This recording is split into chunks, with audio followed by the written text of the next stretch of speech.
Olá, olá, eu sou Lisiane Holdefer, fonoaudióloga e psicóloga.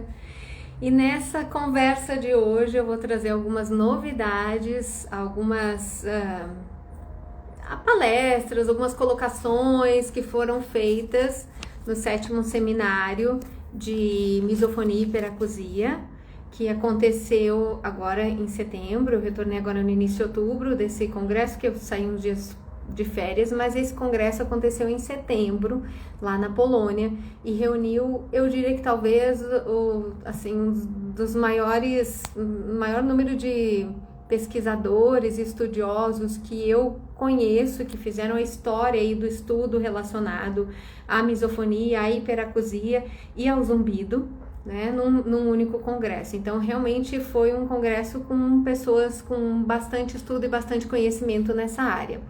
Então, eu vou dividir um pouquinho com vocês o que foi levado por eles lá, o que a gente conversou. Eu dei uma aula nesse congresso, eu falei a respeito de estresse pós-traumático relacionado à misofonia e ao zumbido.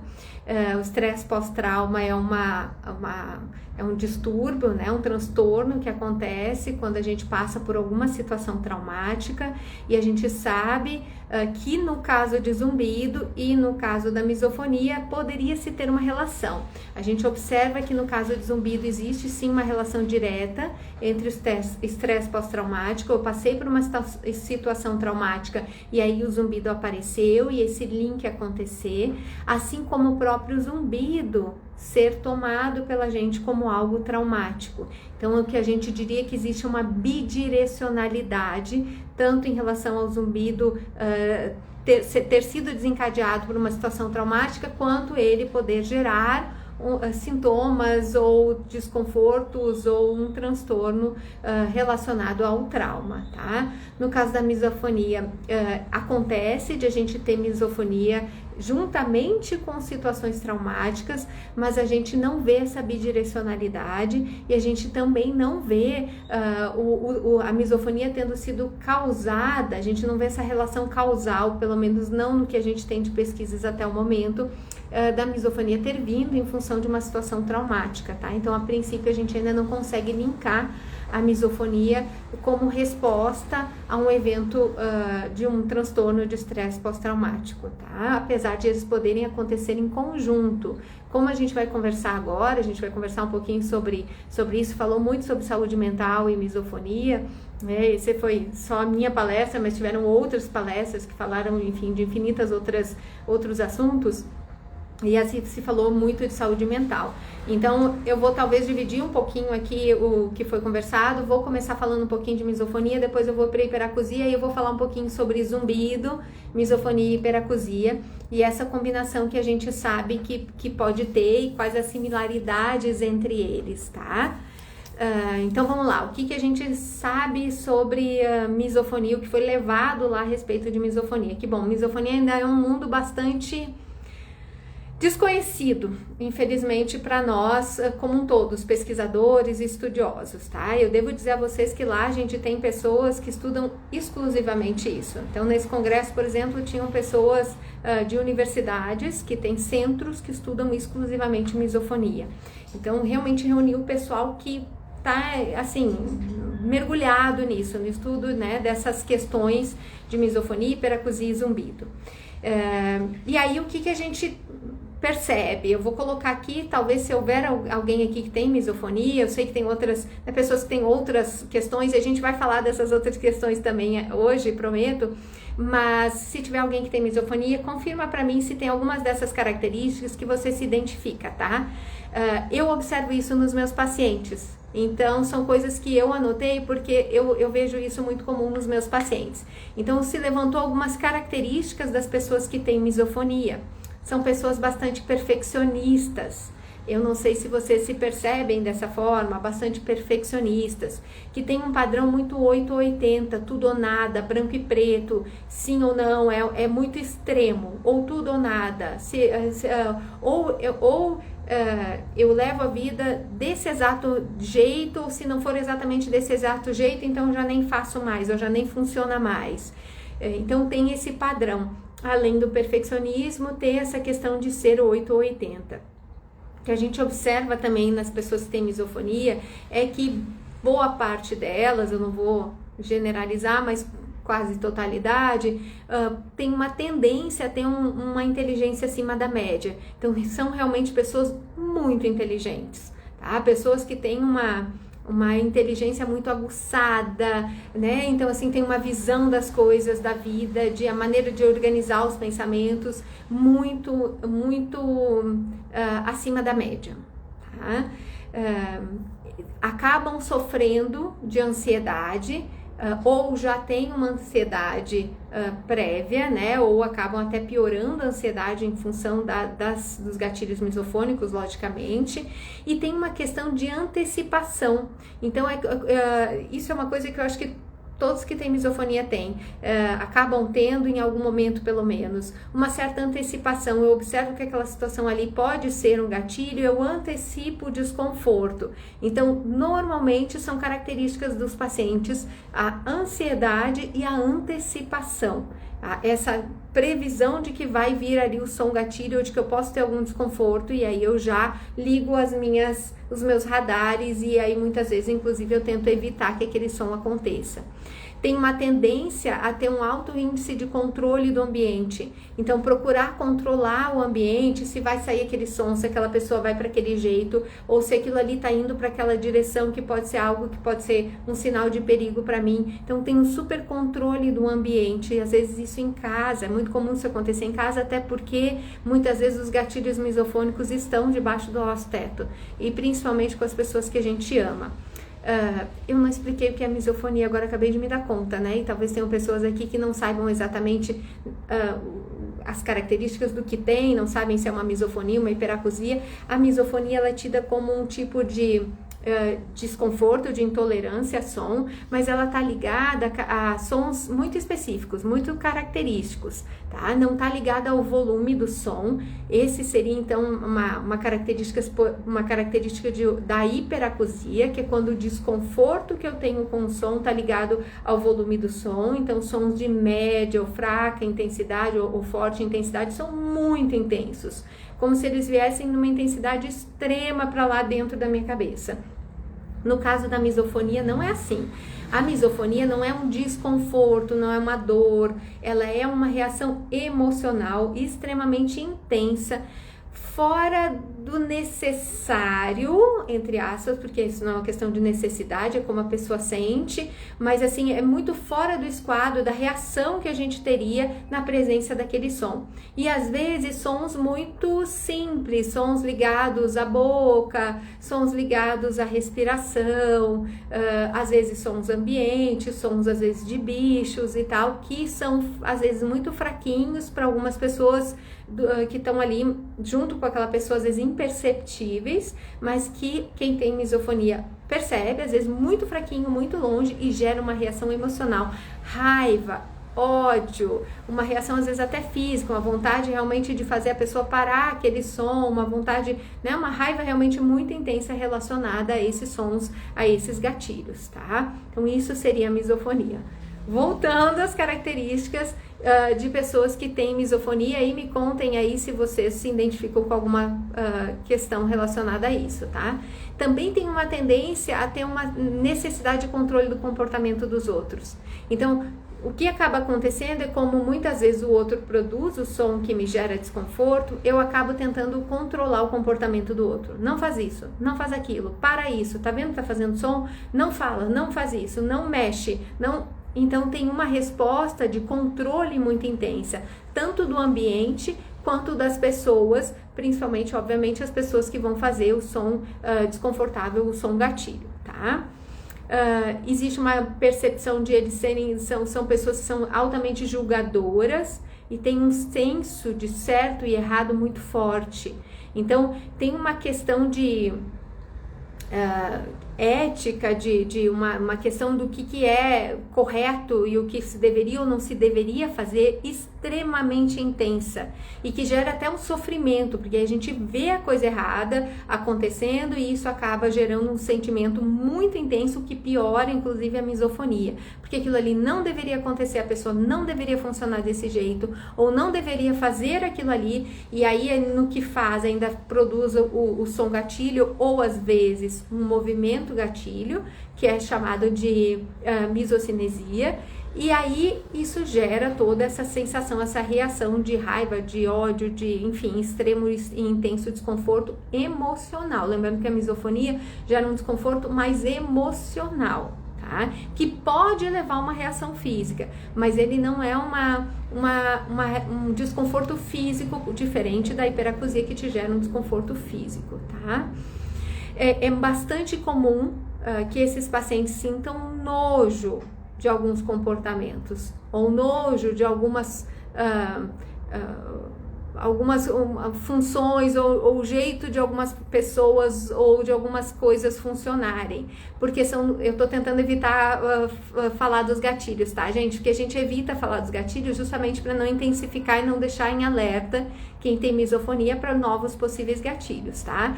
Então eu tô falando assim de uma forma, tentando fazer de uma forma mais generalista para poder não entrar nos gatilhos.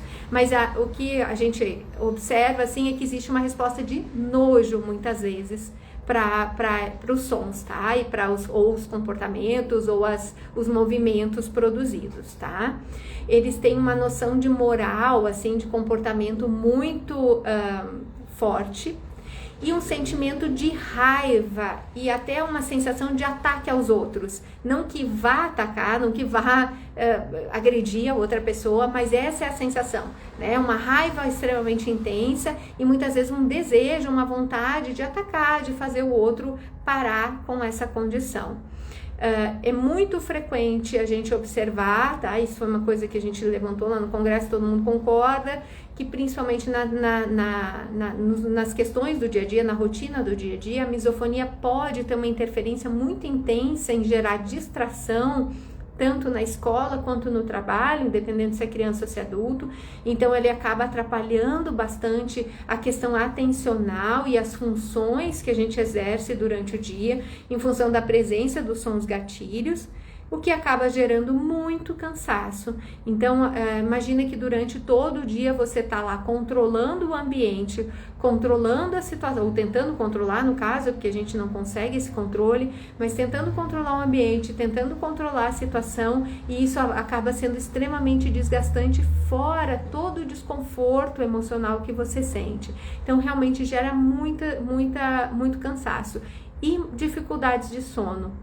Então, também é uma característica que os pesquisadores levantaram e que a gente observa realmente nos pacientes, que muitas vezes o misofônico, assim como quem tem zumbido, né, e assim como quem tem hiperacusia, também pode ter muito cansaço em função dessas alterações, e também podem ter dificuldades do sono, tá? E que acaba também, na misofonia, trazendo uma dificuldade nas relações, porque a gente acaba tendo normalmente como gatilhos misofônicos pessoas da família. Então a gente tem ali ou pessoas mais próximas. Então isso acaba fazendo com que as relações fiquem mais estremecidas. Lembra do comportamento um pouco mais controlador e tal? Então acaba fazendo com que essa pessoa tente controlar quem está ao redor, controlar os comportamentos dos outros, e isso acaba gerando extremo desgaste nessas relações, tá? E aí a gente tem alguns autores colocando ali a questão de que muito provavelmente, que é o que a gente já falava, né, e que se acredita mesmo, foi o que foi colocado no congresso, a misofonia ela vai entrar no escopo dos distúrbios emocionais, das alterações psiquiátricas. Então vai entrar lá no livro que tá lá os diagnósticos, né, depressão, ansiedade e tal, vai entrar a misofonia, provavelmente deve entrar lá. Então ele vai sair da alçada que no momento está, eu vou botar entre aspas, direcionada mais para o lado da otoneurologia, da otorrinolaringologia, fonoaudiologia, e vai entrar mais para o lado da psiquiatria e da psicologia. Até porque os tratamentos que a gente tem hoje pensando em misofonia estão ligados à psicologia, porque o que a gente tem que tratar, apesar de ser uma alteração que envolve a via auditiva, é uma alteração do sistema límbico, do sistema emocional, que envolve a via auditiva, mas não é uma alteração da via auditiva. Na hiperacusia, no zumbido, são alterações da via auditiva, tá? Diferente da misofonia. Então, são outros setores, outras áreas de conhecimento da saúde que acabam abraçando e tratando essas diferentes situações, tá? É bastante frequente a gente encontrar comorbidades. O que é comorbidades? Ocorrências de outros transtornos ou patologias que ocorram junto com a misofonia. E aí, eu vou colocar aqui dados, alguns dados, né? Então, eu tenho aqui 28% de uma pesquisa, 40% na outra, 71% na outra, ou seja, a gente tem ali em torno de 30% a 70% de comorbidades, de ocorrências da misofonia acontecer com outros transtornos, como, por exemplo, depressão, ansiedade, transtorno do pânico, transtorno obsessivo compulsivo, que talvez seja o mais frequente, é o que eu observo mais também no consultório. Pode acontecer também com transtorno de déficit de atenção e hiperatividade, transtorno de estresse pós-traumático, como foi a minha palestra, tá? Não é o mais frequente, tá? Os autores dizem em torno de 10%, 15%, tá? Pode estar junto com depressão, enfim, tá? Ansiedade social. Então, assim, ele tem uma ocorrência muito comum com outras patologias ou transtornos psiquiátricos, tá? Eles apresentaram alguns estudos que estão buscando entender os mecanismos da misofonia. Isso é algo que a gente ainda não tem um conhecimento muito aprofundado. A gente sabe sim que é uma alteração neurológica, então é lá dentro do córtex, da via límbica, que existe essa conversa, essa comunicação que acontece de uma forma mais intensa entre a via auditiva e o sistema emocional para esses sons, tá? E aí tem alguns estudos tentando identificar se existem alterações relacionadas a neurotransmissores como o GABA, tá? Que é um neurotransmissor aí que trabalha na questão excitatória do cérebro, e o glutamato. Então, vamos ver se saem aí, inclusive, possibilidades medicamentosas que possam auxiliar no processo de tratamento desses pacientes, porque à medida que a gente vai conhecendo o cérebro e entendendo o que é que está faltando ou que está em excesso lá, a gente consegue pensar em alternativas terapêuticas, em medicações que possam nos auxiliar no andar desses tratamentos, tá? E a gente tem lá postulado, né, isso foi uma colocação inclusive se eu não me engano, da Margaret Jastreboff, que é uma das pesquisadoras. Ela e o Powell Jastreboff são grandes pesquisadores dessa área de zumbido e hipersensibilidade, né, foram os que trouxeram o modelo neurofisiológico há mais de 30 anos atrás, mais de 30 anos atrás, para o círculo ali de estudo do zumbido. Deram, acho que esse chute inicial aí mais forte para a gente estudar. Já existiam estudos antes, mas eles engavetaram isso. Ela colocou que eles entendem que a misofonia não seria uma doença, tá? Mas ela seria uma desordem, tá? Então, seria uma desordem, é uma desordem da via límbica, e não seria uma desordem da via auditiva, tá? Então, isso que eu teria para dividir aí das novidades em relação à misofonia. Foi um dos temas talvez mais abordados lá, a questão da misofonia, porque eu acho que também a gente fala muito pouco de misofonia em congressos, a gente fala muito pouco de misofonia no Brasil, a gente tem poucos profissionais que entendam do assunto, que falem do assunto, infelizmente, que pesquisem um assunto. Então, a gente sabe que existem muitas pessoas com misofonia, muitas, inclusive, que nem identificaram ainda. Talvez boa parte de vocês faça o seu próprio diagnóstico, é a coisa mais comum que eu recebo aqui no consultório, né? Por meio de lives, de vídeos que vocês viram, ou de pesquisas na internet, ou até dos posts, ou de sites, que vocês comecem a se identificar ali com as características. E a gente tem ainda muito pouco isso, né? Essa conversa para poder levar informação, buscar pesquisa e buscar alternativas. Bom, com relação ao tratamento, para fechar, a gente sempre tem as sugestões seriam, né, de tratamento que a gente tem hoje como disponibilidade, que a gente sabe que são tratamentos que podem amenizar a situação. A gente não tem nada que cure, a gente não pode falar em cura, não deve falar. Teve até um dos caras que eu adoro, assim, que é lá da Duke University, eles trabalham só com misofonia, é incrível o trabalho deles, e ele na aula dele, ele colocou isso, muito cuidado ao prometer cura, dizer, olha, eu vou resolver, você nunca mais vai sentir nada de misofonia. Isso é algo que a gente não pode prometer, né? A gente sabe que a gente consegue tratar, a gente sabe que a gente consegue que o paciente tenha um maior autocontrole em relação a isso, consiga ter uma qualidade de vida, porque muitas vezes é isso, a misofonia te tira completamente a qualidade de vida. Vocês sabem disso também com a hiperacusia, com o zumbido, né? Então também isso, a gente muitas vezes perde a qualidade de vida em função desses transtornos ou dessas questões. Então, que a gente tem para entregar hoje, a gente teria a terapia sonora indicada e direcionada para misofonia, e a terapia cognitivo-comportamental, que seria a estratégia ou abordagem terapêutica mais interessante para misofonia.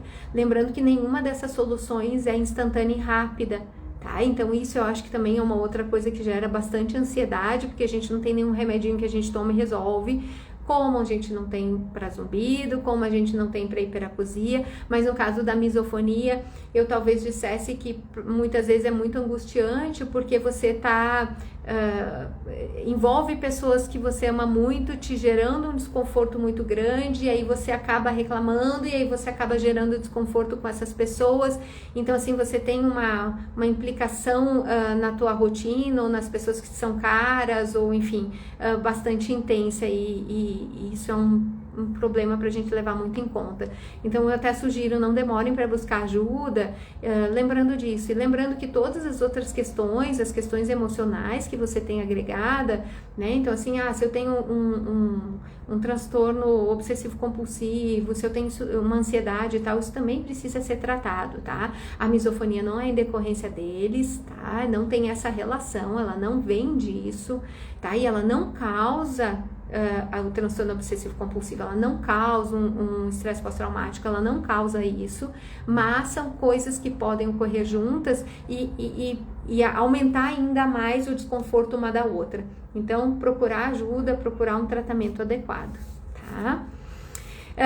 Muito bem, no que diz respeito à hiperacusia, tenho aqui algumas anotações, tá, pessoal? Então, com diz respeito à hiperacusia, então a hiperacusia, como eu falei para vocês, ela é um transtorno da via auditiva e ela está ligada à intensidade dos sons. A sensação que a gente tem é que o som está muito forte, é como se eu tivesse botado, sei lá, um microfone naquele som dentro da minha cabeça. Então tá todo mundo ali naquele ambiente achando o som ok, mas para mim ele vem com uma intensidade muito forte. Então, sons de média ou forte intensidade, eles entram com uma força muito grande e geram um incômodo muito forte, podendo gerar inclusive dor, tá? Então, na hiperacusia eu posso ter dor em função do som.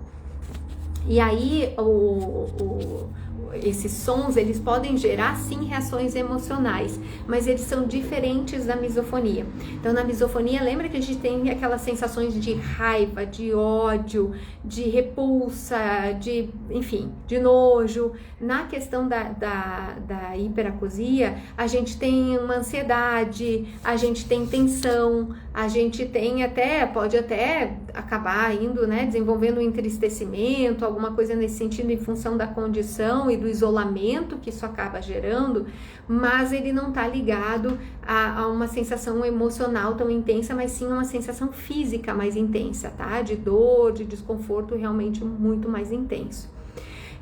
A hiperacusia, ela tem uma probabilidade muito grande de ocorrer junto com o zumbido, tá? Em torno aí de 50%, 40%, 50% de ocorrência juntas, a tal da comorbidade de acontecerem juntos.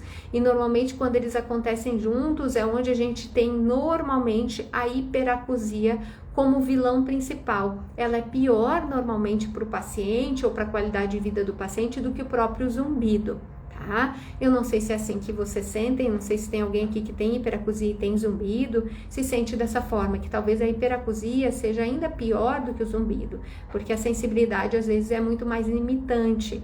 E aí o grande risco, inclusive tanto da hiperacusia quanto da misofonia, é a questão do isolamento. A gente começa a deixar de fazer coisas, de ir a locais, de encontrar amigos, de, enfim, né, fazer as coisas que a gente poderia fazer, porque a gente vai ter desconforto na presença de determinados sons. Além disso, a gente tem a questão de que talvez o ambiente onde eu trabalho, onde eu estude, possa desencadear desconfortos, tanto misofônicos quanto da hiperacusia. Tá? Vale para escolas, às vezes escolas têm ambientes bastante barulhentos. Eu já tendo crianças, por exemplo, que têm não só misofonia, mas hiperacusia, e a gente vê que o ambiente escolar às vezes não favorece, porque as salas de aula não são tão silenciosas quanto a gente imagina, né? Não é só o intervalo, só na hora do recreio que a coisa fica forte. A gente tem sala de aula ali onde alguns sons às vezes excedem, às vezes até dos próprios professores, né? Uns gritos e tal. E muitas vezes o próprio ambiente que não tem controle, né? Dá um estouro, às vezes a própria aula de educação física, por exemplo, como é que faz, né? Então acaba sendo um ambiente que seja mais desconfortável. Para adultos, ambiente de trabalho muitas vezes também apresenta barulho, né? Locais onde trabalham com muitas outras pessoas ao redor, muitas vezes a gente tem um barulho de fundo mais intenso, ou às vezes a gente tem, sei lá, outros equipamentos no ambiente que atrapalham, enfim, acaba gerando bastante limitação, tá? E aí o que a gente teve lá de palestras, falaram das possíveis causas relacionadas à hiperacusia. Então se tem aí estudos mostrando que um aumento dos hormônios de estresse podem induzir a hiperacusia, então mostrando que a hiperacusia ela pode ser resultante do estresse. Então, isso é um fator para a gente levar muito em consideração. Ela não é uma questão da via límbica, do sistema límbico, mas ela pode sim estar relacionada à questão límbica emocional. Então, sim, a hiperacusia tem uma combinação com ansiedade, com estresse também, assim como o zumbido. A gente sabe que a ansiedade ou estresse também aumentam a percepção do zumbido, podem piorar o zumbido e entrar naquele círculo vicioso onde um acaba aumentando ou piorando o outro, tá? Algumas das causas, então, algumas pesquisas mostrando as questões relacionadas a alterações cocleares, então essa seria uma das grandes causas do zumbido. O que é a alteração coclear do zumbido, perdão, da hiperacusia? E do zumbido também, tá? Então também vale para o zumbido. Tanto o zumbido quanto a hiperacusia, eles têm vias muito próximas, muito parecidas, tanto de causas quanto do que ocorre lá no córtex, lá no cérebro, tá? Não são a mesma coisa, logicamente, tanto é que as respostas são diferentes, mas as vias são muito próximas. E é por isso que a gente entende que ocorre com tanta frequência junto. É por isso que a gente tem, metade dos pacientes que têm hiperacusia também tem zumbido, porque são vias muito próximas, muito similares, e a sensibilização que ocorre numa via acaba acontecendo na outra de uma forma muito parecida. Então, essa aqui é a cóclea. Se a gente for olhar lá dentro da orelha, a gente tem 3 partes da orelha: o canal, onde tem o tímpano, né, e tem o canalzinho, que é onde a gente tem producer, aqui, essa parte externa, né, e é fechada pelo tímpano. Aí a gente tem que é chamada de orelha externa. A gente tem a orelha média, onde a gente tem os ossinhos, que são os menores ossinhos do corpo, e que ali a gente tem como se fosse dentro de uma caixinha, E essa caixinha é um osso que é cavado, como se fosse uma caverninha, e que se comunica com o ambiente e que equilibra o ar que está dentro dessa caverninha, dessa caixinha, que é a orelha média, se comunica por meio da tuba auditiva, que é quem joga o ar lá para dentro. O ar entra e o ar sai por meio dessa tuba, e aí equilibra a pressão que está dentro dessa caverninha da orelha média, que permite com que esses ossos se movimentem e transportem o som com mais facilidade ou menos. Se a pressão não está adequada lá dentro, os ossinhos ficam lá parados e não conseguem se mexer tão bem. E a gente tem a sensação de ouvido tampado. Por exemplo, quando a gente está no avião ou quando a gente está mergulhando e não equilibrou a pressão. Então, isso pode acontecer. E aí, a partir desses ossinhos, o som vai chegar lá na cóclea, no caracol da audição. É aqui dentro que a gente tem células, são células ciliadas e que fazem essa função de transportar esse som que até então vinha de uma forma mecânica para um estímulo elétrico. Por quê? Porque daqui ele vai para o cérebro, por meio do nervo. E aí o cérebro só lê por meio de estímulo elétrico, ele não lê estímulo, até lê, né? Se a gente bater assim, lê. Mas não, a gente teria mais desconforto com a chegada do som dessa forma e muito menos precisão. Então, aqui a gente tem essa transformação por meio dessas células que era um disparo mecânico em elétrico. E aqui, alterações nessas células ou nesse caracol aqui são grandes geradores de hiperacusia, são grandes geradores de zumbido e são grandes geradores de perda de audição. Esse aqui que está do lado do caracolzinho é o labirinto, que é o responsável um dos responsáveis pelo nosso equilíbrio, né, o órgão do equilíbrio que a gente chamaria, que é coladinho aqui com o caracol da audição, com a cóclea, tá? Então, eles também se conversam e, às vezes, dificuldades que acontecem aqui podem causar dificuldades aqui, ou seja, eu posso ter tontura e posso ter zumbido, eu posso ter tontura e posso ter perda de audição, porque eles se conversam muito intimamente, tá? Enfim, dito isso, só para a gente dizer que uma das grandes causas de hiperacusia seriam, então, as alterações cocleares, assim como são também causas do zumbido, tá?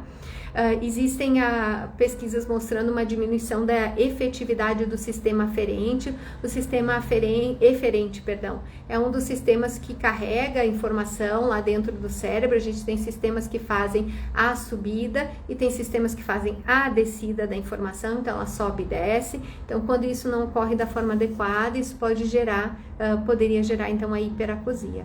E sim, uma alteração da plasticidade central, ou seja, lá dentro do cérebro, o cérebro é plástico, e ele é plástico tanto para coisas boas quanto para as coisas não tão boas, tá? Então, o que acontece é que às vezes uma mudança nessa plasticidade faz com que ele fique mais sensível.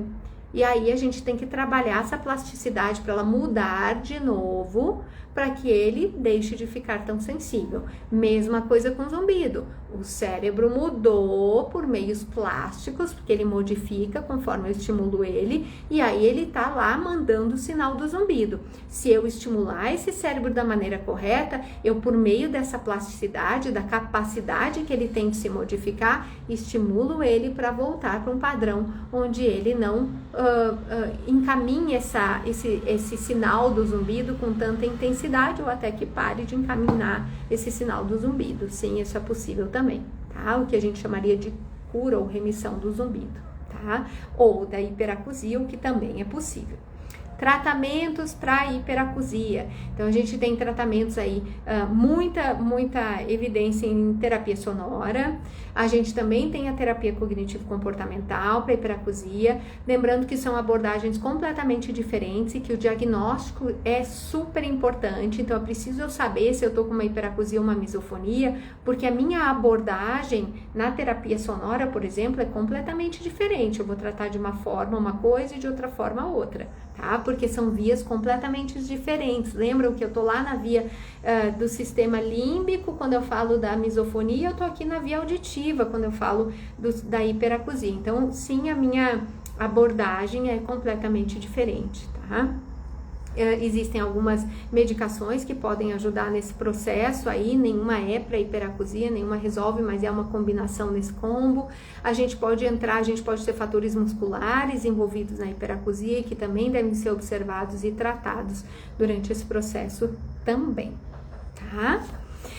E aí, eu separei aqui, essa até foi uma aula da Margaret, que ela colocou lá as coisas que a gente tem em comum, que é similar.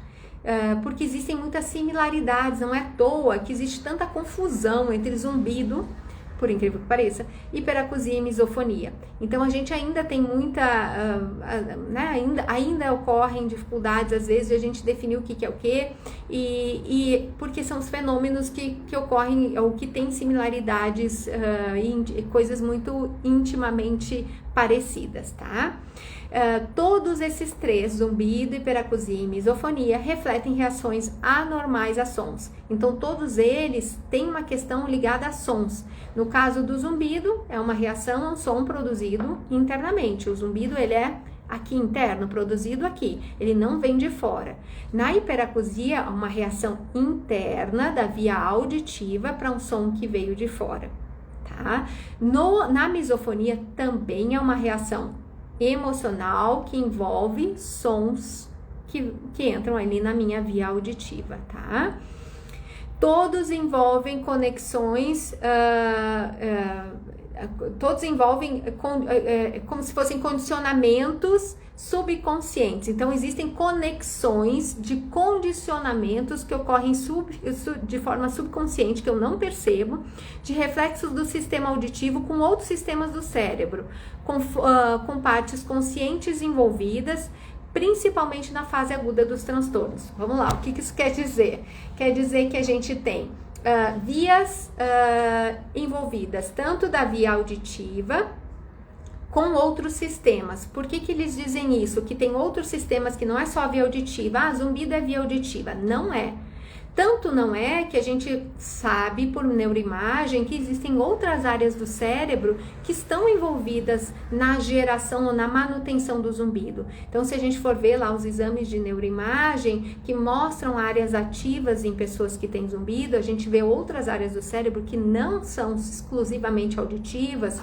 Por exemplo, córtex pré-frontal, giro cingulado, córtex parietal, que estão hiperativados, que estão com as suas funções modificadas em pessoas que têm zumbido. O que isso quer dizer? Não tem nenhuma lesão, você não tem nenhuma alteração, tá? Não tem nada, uma patologia. Agora, para você me ouvir, tem áreas do seu cérebro que estão hiperativadas para que você consiga me ouvir, compreender, fazer as conexões que você precisa no seu cérebro para poder absorver essa informação.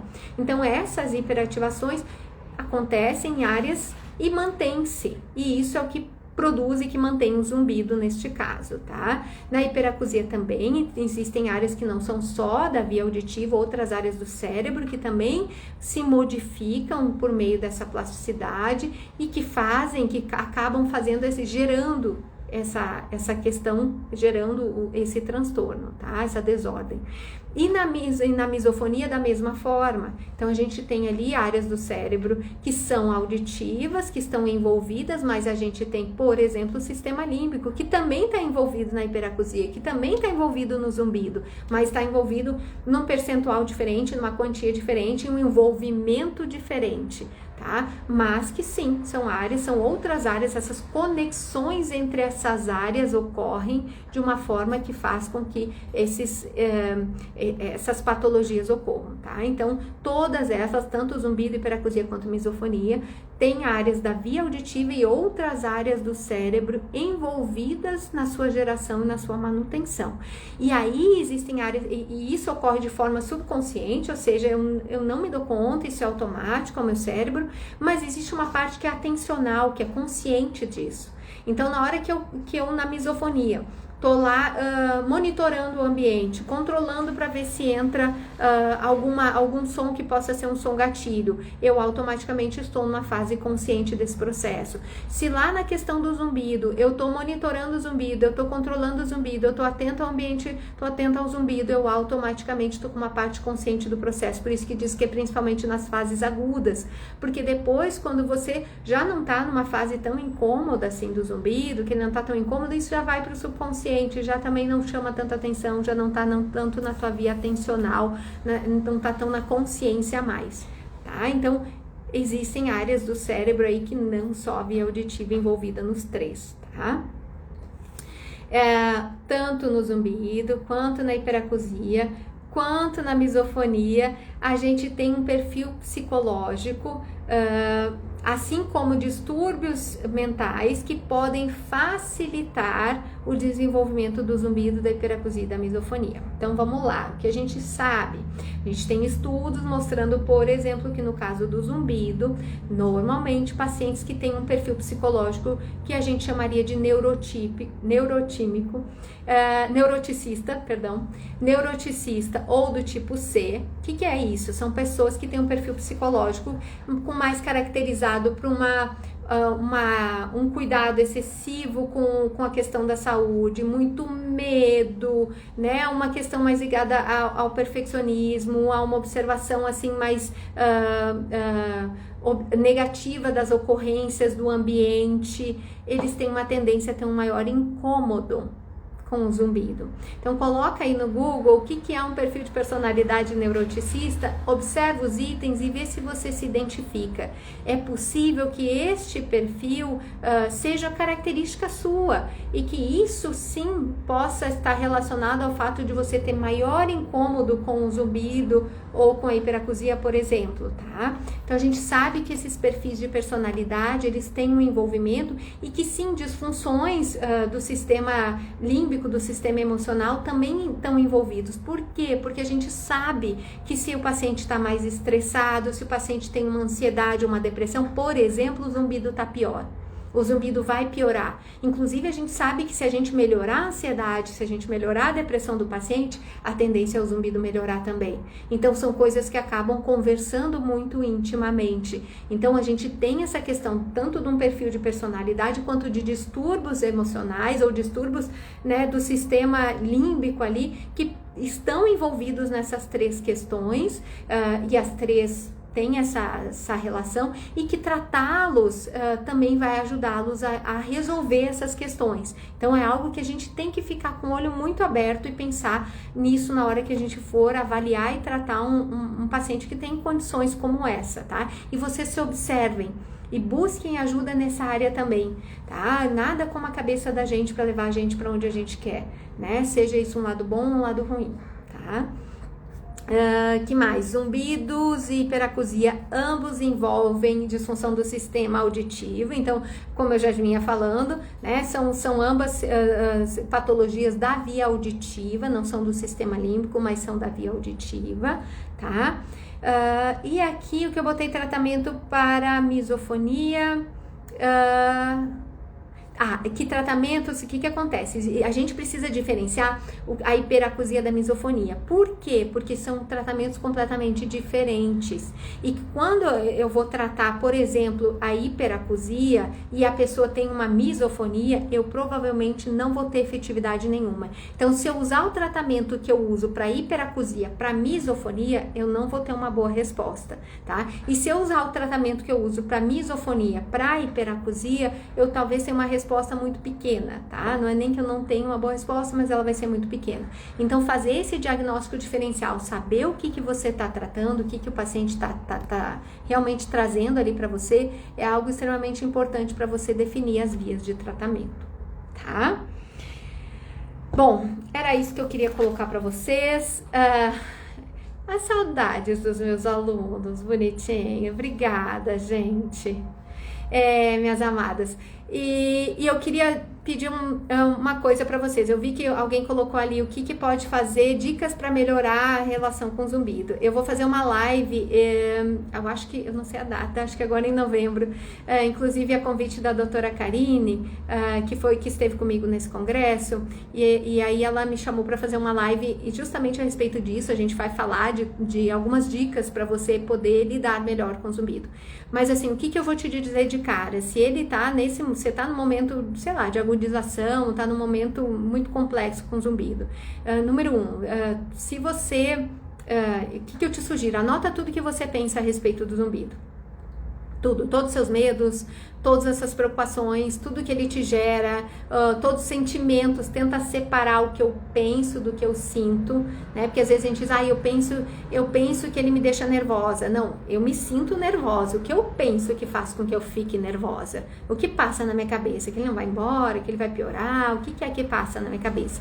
Anota isso tudo, tá? Começa a olhar para isso e questionar. Porque, assim, o que ocorre? A gente tem momentos em que o zumbido não é tão intenso assim, né? E tem, muito provavelmente, para boa parte das pessoas, a gente tem momentos em que a gente tem, que eu tô lá conversando com outra pessoa e que o zumbido não é o centro da situação. Eu tenho momentos em que eu tô fazendo alguma coisa que me interte muito, que me atrai muito e que ele já não é mais o foco. Eu tenho momentos em que eu consigo fazer. Então, procura observar como a tua questão atencional, ela tem uma ligação muito íntima, porque toda vez que eu presto atenção, esses pensamentos estão surgindo na minha cabeça. E que são pensamentos que são catastróficos e que são distorcidos, eles não são reais, eles são seus medos conversando com você. E aí eu sugiro inclusive que você procure de preferência um profissional para tirar limpo cada um desses seus medos, para você sentar e ver com ele, eu tenho medo que isso aqui aconteça, isso pode acontecer? Vamos lá. Isso aqui eu tenho medo, passa na minha cabeça, isso pode acontecer? Vamos lá. E aí você vai limpando um a um para que você possa trabalhar a sua cabeça em relação a esses pensamentos, porque aí sim você vai mudar a maneira como você pensa a respeito e aí os seus sentimentos vão mudar, sua atenção para o zumbido vai mudar e a tendência é ele, diminuir. Tá? Então, se eu puder te deixar uma dica assim hoje, procure fazer isso.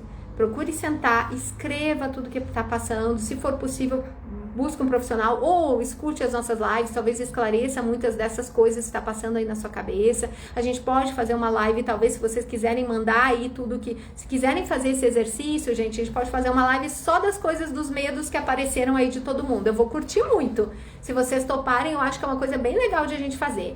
Escrever todos os medos, tudo que passa na cabeça de vocês. Eu tenho medo que o zumbido vai me deixar surdo. Eu tenho medo que eu vá perder o juízo em função disso. Eu tenho medo de que isso nunca vá se resolver. Você vai botar tudo num papel. E vocês podem, de repente, fazer isso e me mandando. E a gente faz uma live e vai esclarecer cada um deles, tá? Porque são esses tipos, olha só. Se eu chegar pra vocês e disser assim, nossa, tá super escuro lá fora. Eu tô aqui olhando minha janela da Universidade Mané Garrincha, que tá toda azulzinho, da cor do Grêmio. Meu time. E aí, se eu olhar lá pra fora e disser, nossa, tá super escuro, né? E aí, escuro é sinal de perigo, porque afinal, tá super escuro na rua, eu vou ter que sair depois e vai estar super escuro, e aí eu posso ser assaltada, pode acontecer uma coisa horrível comigo e tal. Ou eu posso olhar pra rua e dizer, nossa, tá escuro. Então, quando eu sair, eu vou cuidar, pra sair com um pouco mais de cuidado, mas eu vou ligar uma música, eu não vou pensar no que pode acontecer ou no que não pode acontecer. Quais são as chances disso acontecer? Quantas vezes eu saí na rua no escuro e não aconteceu nada disso? Eu tomo cuidado, eu peço para alguém me olhar, ou eu tenho isso, eu tenho essa estratégia. Quer ver que isso não faz nenhum sentido? Eu tô catastrofizando uma situação que nem é assim, que isso nem aconteceu e eu tô olhando da maneira mais terrorífica para a situação. Pronto, eu já mudo a maneira como eu vou conduzir a minha saída. E muito provavelmente eu vou sair muito mais aliviada do que eu sairia se eu saísse esperando que alguma coisa terrível fosse acontecer. Talvez o exemplo tenha ficado ruim, tá? Mas é só para dar uma ideia para vocês de como funciona a mente. A mesma coisa acontece com o zumbido, tá? E eu sei que talvez essas informações que você tem a respeito do zumbido, você tenha até visto na internet, ou talvez conversando, ou vendo fóruns de conversa com outras pessoas. Então, cuidado. Às vezes o que a gente lê nem sempre é ideal, adequado, e talvez é o que vai te levar pro buraco. Então, assim, muito cuidado com o que você lê, com o conteúdo que você consome, principalmente relacionado a zumbido, tá, pessoal? Porque a tendência é criar mais pensamentos distorcidos, catastróficos, e que tem uma tendência a fazer uma piora do zumbido, porque se ele é algo perigoso, o que meu cérebro vai fazer? Focar nele, porque o cérebro está preparado para quê? Sobreviver. É isso que ele faz, ele vai cuidar para o seu corpo sobreviver. Então, ele não vai desligar do zumbido nunca, porque ele tem que ficar atento a ele, porque afinal é algo perigoso, eu vou te defender. E aí, a gente entra no ciclo vicioso de não conseguir desligar dele, tá? Então, se eu puder dar uma dica para vocês, anotem todos os pensamentos. Se vocês quiserem essa live, eu abro uma caixinha, ou vocês vão mandando a listinha de vocês, aí a gente faz uma live só para esclarecer todos os medos e todos os pensamentos que estão aí aparecendo, tá? Eu acho que pode ficar uma live bem bacana, não sei o que vocês acham, se vocês topam, se vocês querem, tá? E aí a gente experimenta ver se eu consigo ajudá-los de uma maneira mais efetiva, tá bom? Eu vou me embora que eu tenho mais um atendimento para fazer ainda agora. Muito obrigada a todos vocês que estiveram aqui. Eu espero que essas informações possam de alguma forma ajudá-los. Saibam que existem pessoas ao redor do mundo interessadas em achar alternativas, saídas, soluções para as dores que vocês estão vivendo. A gente não está sentado conformado, achando que está com a faca e o queijo na mão, porque a gente sabe que não está, a gente sabe que tem que achar mais recursos que funcionem de maneira mais rápida, ou talvez até mais eficiente, ou em casos em que a gente tem menos sucesso, e essa é uma busca constante nessas áreas, tá? Então, sim, vem coisa novas. Eu acho que, né, todos esses movimentos de pesquisa sempre mostram saídas para possíveis alternativas aí futuras, tá bom? Um beijo grande, obrigada a todos vocês, e até daqui a 2 semanas, no Novembro Laranja, a gente vai ter entrevista com pessoas que tiveram remissão, inclusive remissão de hiperacusia grave, brava, tá? E eu vou trazer aqui pra vocês, vai ser bem bacana, tá? Hoje eu convidei um paciente de Zumbido, vamos ver se ele topa, e aí pra contar também pra vocês a situação que ele tá, e vamos ver se a gente consegue trazer algumas pessoas aí pra falar. Eu não sou muito boa em chamar os pacientes, que eu fico meio, enfim, desconfortável de chamar, mas eu acho que, né, é importante. Vamos ver se a gente consegue trazer isso no Novembro Laranja e também fazer mais lives pra poder trazer isso pra vocês, e quem sabe a gente faz essa live dos medos, tá bom? Beijo grande, obrigada a vocês, viu? Obrigada. Um beijo.